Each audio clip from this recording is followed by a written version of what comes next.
Allah kalau sudah mau mengijabahi doa dan permohonan hambanya ini, caranya luar biasa indahnya. Sering kita dengar kisahnya Imam Ahmad ibnu Hanbal. Tiba-tiba bangun tidur, kepingin pergi ke sebuah desa tapi nggak tahu ingin apa ke sana. Ingin pergi ke tempat sebuah kota atau sebuah desa, tapi dia nggak tahu alasannya kepingin pergi itu untuk apa. Hanya hatinya saja ingin. Sampai akhirnya beliau berangkat pergi ke desa tersebut. Karena nggak ada tujuan sampai di desa tersebut, dia bingung mau apa. Akhirnya beliau sholat di masjid. Selesai panggil, sini kau orang asing ya, iya. Nggak punya tempat tinggal, nggak ada. Kalau kau mau berkenan, kau bisa istirahat di tokoku ini. Tapi ya sederhana, nggak ada tempat tidur yang mewah. Dibilang nggak apa-apa, alhamdulillah, asalkan saya dapat tempat tinggal. Kemudian Imam Ahmad ibnu Hanbal ngelihat orang itu sedang mengadon rotinya, sedang bikin roti sambil beristighfar kepada Allah, membaca zikir kepada Allah Subhanahu wa taala. Kata Imam Ahmad ibnu Hanbal, ajib, ini orang bikin roti sama baca-baca, sama berzikir. Ditanya sama Imam Ahmad bin Hanbal, sudah berapa lama kau berbuat seperti ini? Oh, sudah lama, sejak lama. Saya selalu istiqomah. Apa yang kau dapatkan dari istiqomahmu ini, berzikir sambil bekerja ini? Kata orang tersebut, yang saya dapatkan, tidak ada satu doa pun yang saya panjatkan kepada Allah kecuali diijabahi. Kaget Imam Ahmad bin Hanbal. Setiap keinginanmu, setiap doamu diijabahi sama Allah, ya. Semua yang saya inginkan diberi sama Allah kecuali satu yang belum. Nah, ini orang muslim tuh harusnya seperti itu. Jangan mengatakan doanya nggak diijabahi, tapi belum diijabahi. Karena Allah bilang apa? Ud'uni astajibu lakum. Kalau nggak baik sama Allah diganti.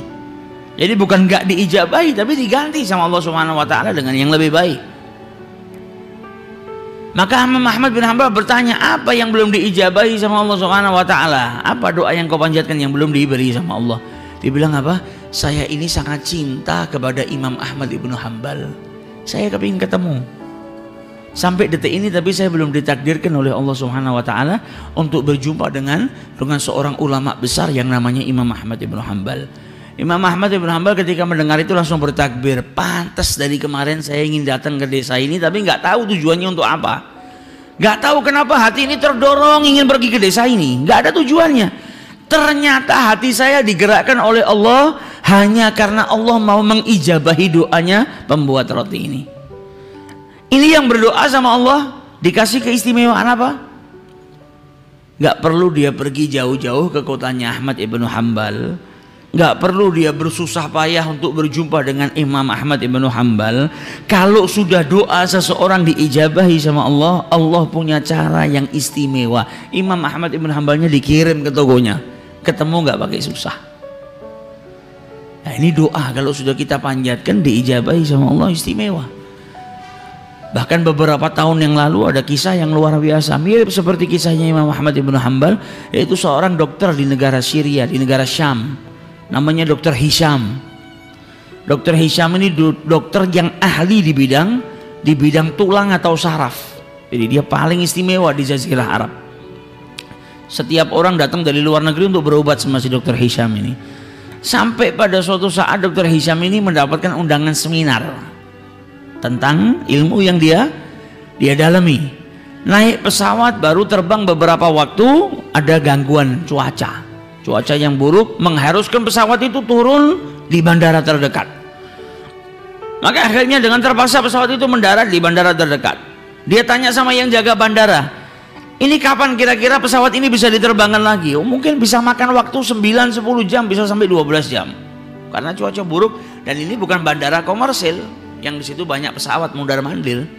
Rumah yang sudah jelek, sudah rapuh. Dia berhenti, dia ketok pintu rumah tersebut, yang buka nenek tua. Wanita yang sudah lanjut usia. Ditanya sama Dokter Hisham, apakah kau punya telepon di sini? Saya ingin mengabari tempat saya yang saya tuju itu karena saya saat ini tidak bisa melanjutkan perjalanan. Kata nenek tadi, saya nggak punya telepon, saya ini orang miskin, nggak punya apa-apa. Saya hanya punya teh dan sedikit makanan. Kalau kau mau silahkan masuk. Saya berikan teh dan sedikit makanan untuk menghangatkan dirimu.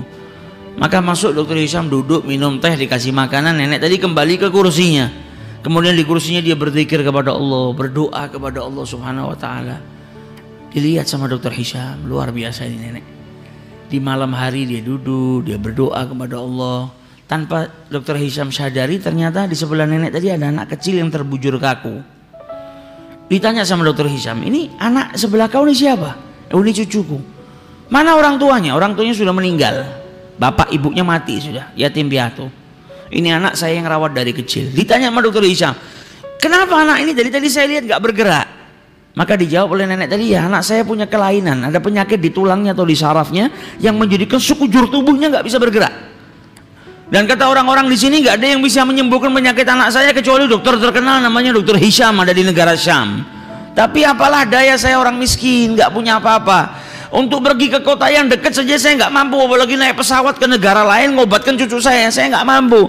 Tapi saya punya Allah. Kalau Allah sudah punya mau, nggak ada yang nggak bisa. Makanya saya terus mohon kepada Allah Subhanahu wa Ta'ala.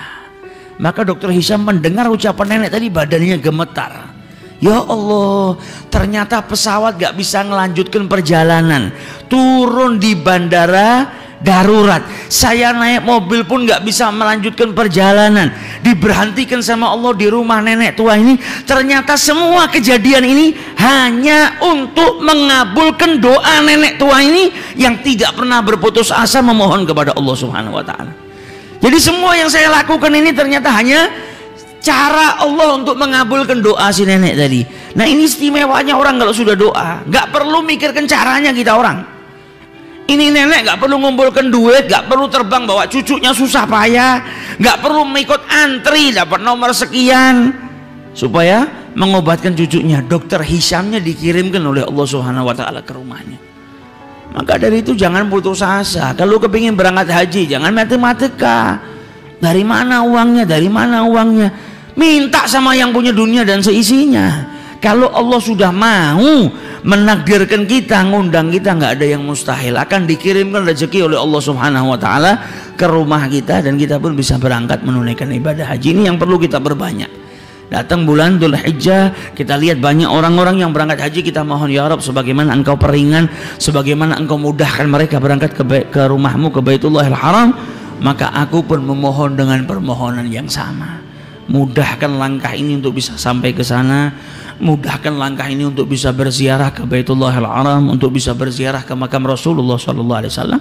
Kita doa, kita usaha, selebihnya serahkan kepada Allah Subhanahu wa Ta'ala.